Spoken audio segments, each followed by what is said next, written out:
Shalom, tema devotion kita hari ini yakni pulang. Bapak Ibu Saudara sekalian, berapa banyak di antara kita yang pulang ke rumah setiap hari setelah pulang sekolah atau bekerja, menemukan keluarga kita di rumah. Kita akhirnya bisa istirahat karena sudah di rumah, sudah pulang. Kita mendapati suasana rumah, home, yakni tempat yang membawa kedamaian, sukacita, dan istirahat.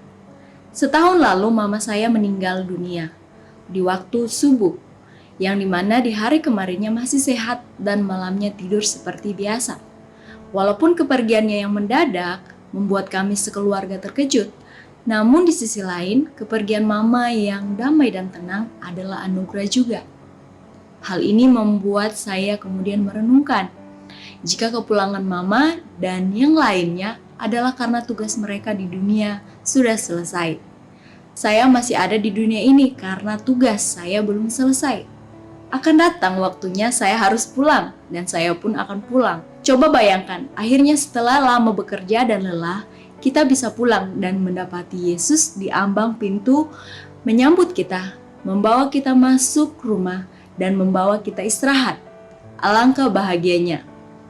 Tentu saja, sebelum kita pulang, kita harus menyelesaikan tugas kita. Bayangkan saat kita bertemu Tuhan dan Dia menanyakan tugas kita ketika tugas itu belum selesai.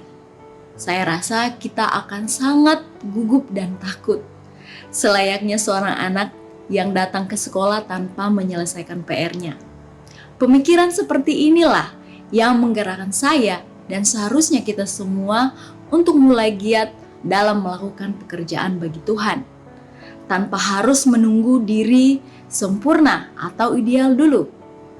Pemahaman tentang tugas dan tanggung jawab terhadap Allah jugalah yang seharusnya mendorong kita untuk terlibat dalam pekerjaan Allah yang besar tanpa peduli tentang pendapat orang lain yang meremehkan atau mensangsikan kita. Kita akan pulang dan sebelum itu kita harus bekerja bagi Allah sebagai Tuhan. Dan kita sebagai hamba yang tidak berguna, yang hanya melakukan apa yang diperintahkan Tuhan kita kepada kita. Yesus sendiri yang hakikatnya adalah Allah, mengosongkan dirinya, rela menjadi hamba, mengambil tanggung jawab. Misi terbesarnya adalah mati bagi kita.